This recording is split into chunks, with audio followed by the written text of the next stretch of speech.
we'll talk about Symphony. That is bright. I can actually feel the photons on my back. Very glad to be here. I have half an hour to talk about this new Eclipse Symphony project that was open sourced a couple of months ago. So this is a completely open source project, currently mostly from Microsoft contributors, but it has no connection to Azure, right? Although we want you to keep calm and use Azure, but you don't have to use Azure with this project. And you don't need Kubernetes, you don't need Docker containers. Basically, it's a single binary. It's less than 90 megabytes, I think. You can just copy it on your Windows or Linux or MacBook. It works everywhere. It has zero dependencies, so there's no installation. You just copy the binary, it should work. And currently, we are iterating pretty fast. We are taking like multiple PRs every day, and we are going up in the revision numbers very quickly. So that's about the project. And today, I will focus on two things. The first is why Symphony, why we build the project. And the second is the unique approach we are taking to build this kind of a unique project. So the problem we set out to, sorry, I can't look back. The problem we set out to solve is actually quite simple. We want to orchestrate multiple tool chains. And this is a very simple challenge, but when we speak to our large-scale customers, that's like a universal challenge they're facing, especially in a lot of large enterprises. Not only they have like multiple technical stacks at the same time, but in a lot of cases, they use different vendors at a different time, right? Those vendors bring in different expertise, different tool chains, and how do you make them together, and how you can respect their own territory while still making everyone to work together. So that's the problem we set out to solve. And in the context of SDV, isn't that nice? Yeah. That's 3D animation from PowerPoint. So let's say in a car, right? I'm not a car expert. This is what I heard from the experts. So in a car, let's say sometimes you have this infotainment system, could be based on Android, and you deploy some Android application package on it. Then you may have some sort of a compute cluster, maybe Kubernetes, maybe Docker, maybe nothing, just some compute cluster based on Linux. You deploy some payloads. And then you have some real-time system running like safety-related systems managed by AutoSR. And then there's some like sensors or ECUs that come with all kinds of custom OS and binaries. And all those systems and different artifact formats, right? They come with their own tool chains.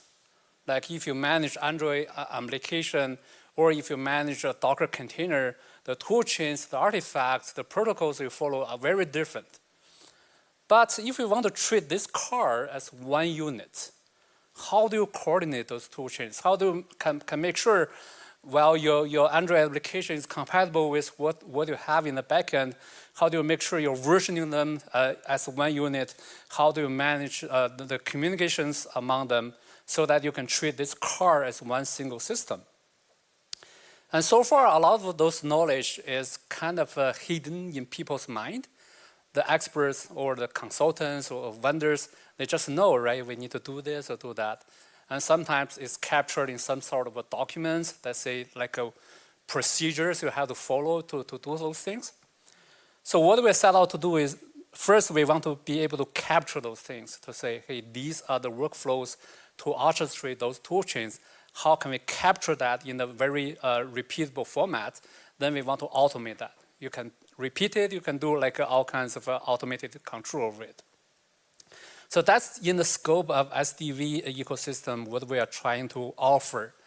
Let's say if we can use our expertise of managing multiple tool chains. Actually, if you look at Azure, right? Azure is a cloud platform. We basically bring all kinds of tools together and package that as a service. That's kind of what we do. And we are trying to bring those expertise to the SDV community. And this problem applies also to like manufacturer customers. I won't repeat the animation again. But in this case, we have a similar, but at a different scale challenge, right? You have different vendors, like infrastructure vendors coming in to set up your machines and networks. Hopefully they're using infrastructure as code, but some of them are just using like a plain labor-intense process to install those. Then you have like devs, developers coming in to deploy different applications. Different teams want to use different technologies. Different CTOs want to use different pipelines. Actually, this is true, right? Every CTO wants to use a different automation pipeline. I don't know why, but they have to change it. But anyway, that's the reality, right? There's the different tool chains to manage your application, and you have different set of people who operate those applications, right? Like your line managers, you're going in, you can make some tweaks, like you can control how the machine behaves, but you can't really change the code. So those kind of operational people can make some influence of how the application operates by changing the configurations. Then from the enterprise level, you want to have like policies, all the security postures, observabilities you want to reinforce. And of course, nowadays, everybody's doing AI, right? Even you're not doing AI, you have to mention AI. But so in this kind of environment, you're facing this same challenge. You have different tool chains, different people's, different expertise, how you can make them together without like introducing a lot of pain. I think that's the key, right? We want them to empower them to work together without like them jumping over a lot of hoops. And if we look at the edge AI, right, when you do like a computer vision stuff at a smaller scale, even on a single device, right, you have a similar challenge, right? If you have OS, a firmware, a runtime, if you have an AI model, nowadays, if you're using CUDA, you have to use NVIDIA GPU now. So you have to align those tool chains. So I hope I've explained what kind of problems we are trying to solve. Essentially, is to orchestrate those multiple tool chains into one consistent experience. And the mission statement is like this: how do we build an end-to-end consistent edge experience of this like massive, chaotic, dynamic landscape without losing our mind, right? When I talked about this project to a lot of friends, the most common response I get is that, and maybe you're trying to boil the ocean, right? This sounds impossible to do. How can you design something that works with everyone and without like everyone even knowing about it? But interestingly, right, if you think about it, I mean, I'm getting sideways, but if you think about it, you don't want to boil the ocean, but the ocean is kind of getting boiled every day in front of our eyes, right? Every day, a very thin layer of water gets vaporized into the air, and that becomes cloud and rains, right? So the ocean is getting boiled every day. So you have to pick the right abstraction layer so that you can get what you want. And this is what we're trying to do with Symphony. We want to define this abstraction layer that allow us to achieve this kind of unification with just enough abstraction. But this is still like a hard concept to digest. So I'm going to use analogy in the restaurant business, right? Let's say if you want to unify the restaurant business, you're the mayor of Grasse, right? So what do? You pass laws and regulations, right? To say, hey, if you want to open a restaurant in my city, you have to abide to those laws and regulations. So that's definitely one way. The other way, it's actually quite popular, is that I can start a fast food chain, right? Like McDonald's. So I don't know what's the popular food chain in Europe. Quick, is that? Okay, I don't know. Sorry. So for the fast food chain, everything is spec'd, right? From top to bottom, how the restaurant looks like, what are the menus, how the food is prepared, how it's priced, how it's served, how the people is trained, everything is spec'd. And the benefit is that if you buy into this stack, you have a very streamlined experience, right? You can just, hey, launch a new restaurant, then here you go, right? That's the food chain approach. But from us, I think the most interesting thing is called food court. Basically, I don't know if this is universally true, but in the US, when you go to a shopping mall, usually there's a segment of a lot of restaurants getting together.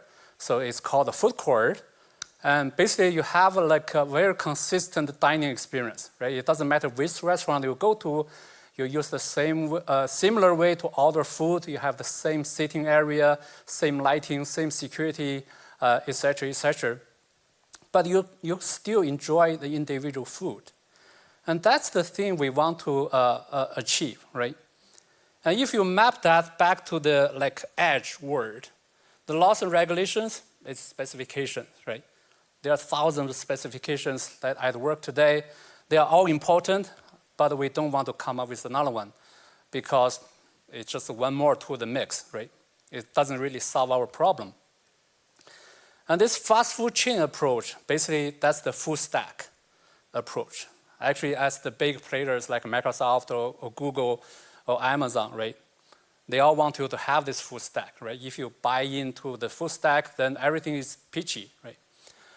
But as soon as you want to step that established boundary, it becomes really problematic. It's just like when you go to McDonald's, you say, I want a wonton soup. Then that's really problematic, right? Because it's impossible, it's out of scope. So there's a lot of barriers across those full stack solutions, and there's a very strong vendor buy-in, lock-in, right? You're locked to that vendor. Food courts is very different. You have this kind of a unified experience, but there's a diversity. There are different food choices, and the restaurants can come and go, but you can go to the same food court to enjoy the same dining experience. And there's one critical difference between the food court and fast food chain. Before you go to the fast food chain, you already made your decision. I want a burger today, right? I go to McDonald's. But when you go to a food court, you can delay that choice. I want some food. I will decide when I arrive at the food court. This is very important to resolve this vendor lock-in, right? Because you can delay your decision and you can change your decision at a different point of time. Because at the initial phases of a project, usually you don't know all the information. And the decisions you made is pretty much like a bet, right? You bet on the reputation, you bet on the mouth of word. You just want to say, I want to bet this. If it doesn't work, I will switch to a different one. So this is really expensive.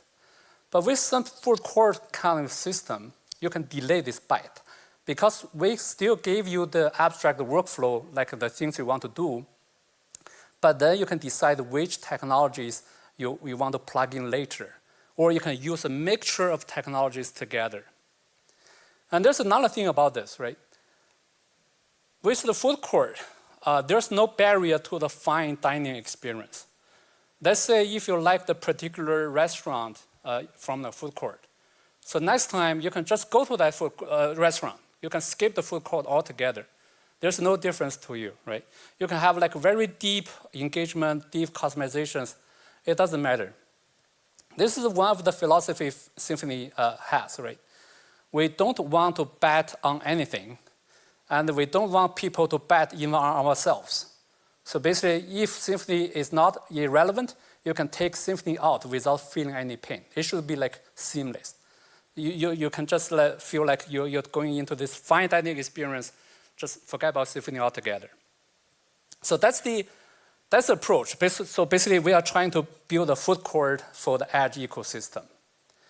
And to build this, we come up with 4 what we call value-added abstractions, right? We are defining these abstractions not just for the sake of defining abstractions. We believe these high-level abstractions can bring unique values that we can offer at the Symphony level. I won't have time to go into the great details, but I will give you a couple of examples. Take state seeking. So basically, we look at a lot of deployment problems, right? Whenever you want to roll out an application, push out a configuration, or even sometimes apply a policy, it all falls down into this state-seeking problem. Basically, you have a system, it has some current state that can be understood by some probe. Then the user specifies a new desired state. That's the user, what the system wants to be. Then the state-seeking just bring the current state towards that desired state so that eventually the system will be brought up to the desired state. And if you listen to me talking about this process, right, I didn't talk about any artifact format or protocols or mechanisms. I'm talking in abstraction, right? This is what Symphony uses. Basically, for state seeking, we're saying the user authored the desired state somehow. It's staged somewhere, and that state is transferred to the target by some means, and then some tools coming in and apply that state. And then it's checked to see if the current state complies with the desired state. So with this kind of language, we created this platform agnostic, protocol agnostic abstractions. This is where we can do like a generic state-seeking workflow with any tools, right? Symphony, we have this mechanism called providers. They are the ones who knows to interact with a specific system. For instance, we have a Helm provider who knows how to deploy a Helm chart. And that Helm provider is the only thing in the entire system that knows how to deal with Helm. The Helm concept doesn't exist outside of that provider, right? So the provider, that's the only guy who knows about Helm. This ensures us to provide this really platform agnostic state-seeking capabilities. And maybe you want to ask, what's the value of doing that, right? One of the values is that when you have those kind of SDV scenarios, you have like multiple tool chains and multiple operating systems. When you try to do the deployment, that's where we can use this abstracted language to say, hey, tool one, what's your current state? Here's the desired state. Can you do it? Then after you do it, are you done? Let's check on if you've done your job, right? And we do this with all the tool chains. This is how we coordinate across those tool chains. And you can imagine those tools can come and go, right? It doesn't matter because Symphony actually never understood any of those tools, like Helm or Kubernetes Docker, right? It's just following this abstract workflow step by step. And on top of that, we can introduce a lot of value-added capabilities, such as approval, right? Before some deployment needs to happen, you need to go through some elaborated approval process. Traditionally, those approval process is embedded in different tool chains, right? You have to approve this first, approve that last, etc. But now you actually have this one approval workflow. You can say, hey, I will approve this change to be rolled out to my, let's say, Ring 0 cars at 9 o'clock Wednesday evening, right? That's kind of approval and the scheduled maintenance you can do with this kind of a state seeking. You don't care who and how those state seeking is carried out, but you can still control that unified workflow. And this is just one example of how we use those kind of high-level concepts to provide a value from Symphony. And I think it's better to understand Symphony with like a concrete example, right? And this is a concrete example. I tried to emulate a SDV scenario, but this is like a very rough approximation. Let's say to the right, you have a Kubernetes cluster or some sort of a clustering system. On the left, you have other machines. For instance, you have a Linux machine. In this case, I was using Flightcar, which is another open source Linux distribution. But it represents a lightweight Linux.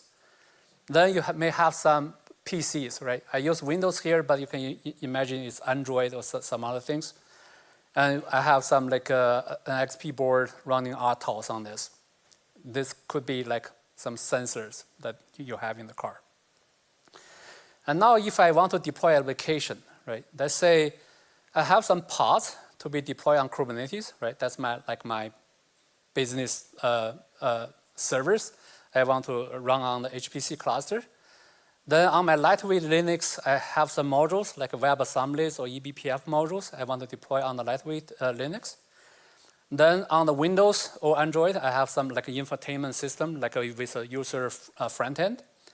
Then on the real-time system, I just have some binaries. I need to flash the entire device, right? And if I think this as my application, you can see this application is actually quite distributed across different machines and operation systems. And they all come with their own tool chains, right? For pod, you can use Kubernetes API to deploy the pod. Then for the WebAssemblies and eBPFs, you can use like corresponding tools or shell scripts. And you use Windows SDK or Android SDK to deploy the front end. Then you can use some other script to flash the device. And with Symphony, what you can do is that once you have the Symphony control plane installed somewhere, I mean, it's not necessarily on cloud or on edge, it's just installed somewhere, then you can configure different providers, like I mentioned. Right? For instance, the pod can be operated by a Kubernetes provider who understands how to talk with Kubernetes APIs. Then we have a lightweight provider called Piccolo. This is like a polling agent. And this polling agent is talking to the control plane through an outbound HTTP connection only. This is a tool like work with a lot of practical firewall constraints where you're only allowed like one outbound connection. So in this case, we have a different provider called staging provider. Basically, we'll stage the desired state on the control plane itself. Then the polling agent will just periodically to say, hey, where's my new state? Where's my new state? And for a more capable box, like the Windows PC or Android, right, you can deploy like a complete agent where you can plug in a lot of different providers. Like you can use the siloed provider or script provider to operate those tool chains. And they can communicate with the control plane through like MQTT. So in this way, you don't have like have this direct connection between the server and the machine you operate. And the last one, this little board, right? There's no connection to cloud or connection to the control plane, right? This connection is actually dedicated through that Windows box. It's connected through like a serial cable or USB cable. But the point is that, right, Symphony doesn't mandate you have to use like one protocol or one connection topology or one tool chain, right? Instead, we allow you to capture this entire thing as one artifact. Say, hey, this is my application. When the application is deployed, this needs to happen. And Symphony makes sure everything is coordinated. You can actually even specify like dependencies across those components. You can say, hey, my backend has to go up first, my Windows has to go second, etc. So you can do a lot of sophisticated orchestration as well. So to the left, the different devices also represent the flexibility of Symphony deployment. Like I mentioned, right, Symphony control plane itself is like tiny. I mean, to modern standard, I think it's tiny. It's like 90 mics. And our Piccolo agent is about 4 megabytes. And if you have like a trusted subsystem, let's say if the subsystem is completely protected, you may opt out the HTTPS layer. You can just use plain HTTP. Again, in the trusted subsystem, in that way, you can actually reduce the agent size to like a 2 megabytes, less than 2 megabytes. And the full agent itself is like a 97. Actually, I think 97 is on Linux. On Windows, it's actually smaller in this case. It's like 80 megabytes. And then we prefer like agentless deployment in most cases. Basically, if there's a remote interface safely available, we prefer to use the remote interface instead of deploying an agent onto the target machine.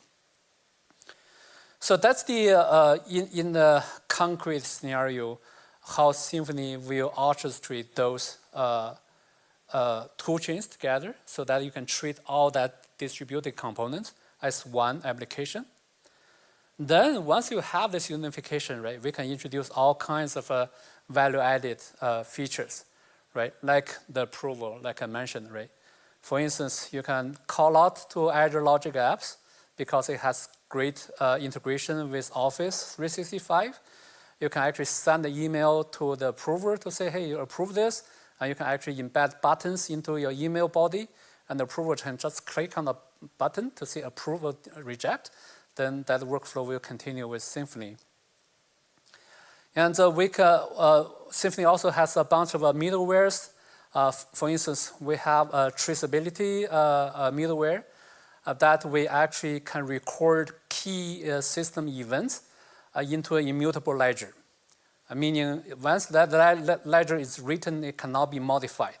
Right? This is practically useful when you try to delegate part of a system to a vendor. Let's say you have a vendor to manage a part of the system, and they want to have the full control of that part of the system. That's okay, but we will use this ledger to record everything that happens in the time sequence, right? And it cannot be denied, right? Because it's just impossible to tamper with that ledger. And as I mentioned, you don't have to run Symphony on Kubernetes. It's a single REST API server. You can run it as a standalone process. But if you want to use Kubernetes, we provide a native Kubernetes binding. So we work natively with Kubernetes, meaning you can use like a kubectl, Helm chart, all the Kubernetes tool will work out of the box with Symphony, right? It will just work, right? If you use, for instance, if I have like a Git operations, setting up with some Arc clusters, you want to push the artifact through, everything will just work out of the box. And we also, in theory, we can create the ARM binding so that you can operate through the ARM interface as well. So that's the very quick introduction about the Symphony project. This is a relatively new project. We want to do it in the open because we don't want this to be a Microsoft controlled thing. This is under MIT license, meaning like everyone can take like full advantage of the source code if you want. And our maintainer membership is strictly by participation, right? If you participate in the source code contribution, you become a contributor, then you have a shot to become a maintainer. And if you become inactive, you are kicked out, myself included, right? If you're not doing anything, then you're out of this. And we also make sure the project is platform agnostic and extensible. Like I said, it has no connection with Azure. There's no secret source from Microsoft. You can host it anywhere. We don't care. And we try to control the size. Although the size is not our primary goal, but we try to control the size to the minimum. Because I think in the edge computing, cost matters, right? The power consumption, the compute powers. If you can reduce the size of your stack, then you have a lot of advantage, right? This is not like the full stack solution, right? You have to buy into a lot of the software components. Basically, there's like a 0 to 1 thing you need to install. Then you can enjoy the full capability of Symphony. And I think this stack is available to all the audience, right? This stack? Yes, not right now, but we are going to put it on the website for sure. Yeah. So in the deck, I also include a few examples, like how you can do a canary deployment, approval, and present more details on the architecture, et cetera, et cetera. And this is how the project looks today. It's a growing project. We are building a lot of wonderful features into this, but like a participation is the key, right? This is why we want to have the community to join us. It's really not Microsoft. It's really open to everyone. So that's it. Thank you. Yeah, and just to add to that, tomorrow you're going to have a hands-on workshop. So you can join tomorrow morning at the open collaboration to ask more questions to Yeah, Hashi. sure, yeah. And but thanks a lot. Yeah, thank you. And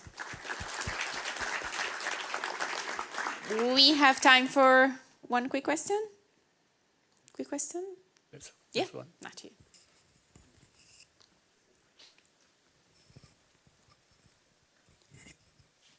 Great project. A quick question about the state-seeking capabilities. From my understanding, it's more on the provisioning of these artifacts onto the target platforms, correct? Yeah. Is there any runtime state-seeking? Like, is this artifact up and running, ready to execute its capabilities? Yeah, there are two parts of it, right? The one part is what's actually on the device to carry out the actual actions. That's not Symphony, right? Whatever platform you're using, we want you to keep using your existing tool chain. And we extract enough information basically to tell that tool chain something needs to happen. So on the Symphony control plane itself, there are certain logic to say, once we get the current state, or once we get the desired state, how we make the comparison.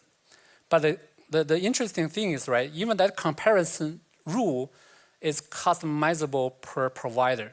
So the provider can say, although like 10 things changed, but I only care about 2 of the things. Then only these 2 things change, you notify me, I need to apply a change. So it's very flexible, and we try to like incorporate all the tool chains. Does that answer your question? Okay, we can have more discussions, yes. So thanks a lot again. In the interest of time, we have to change speaker. Thank you, Hashi.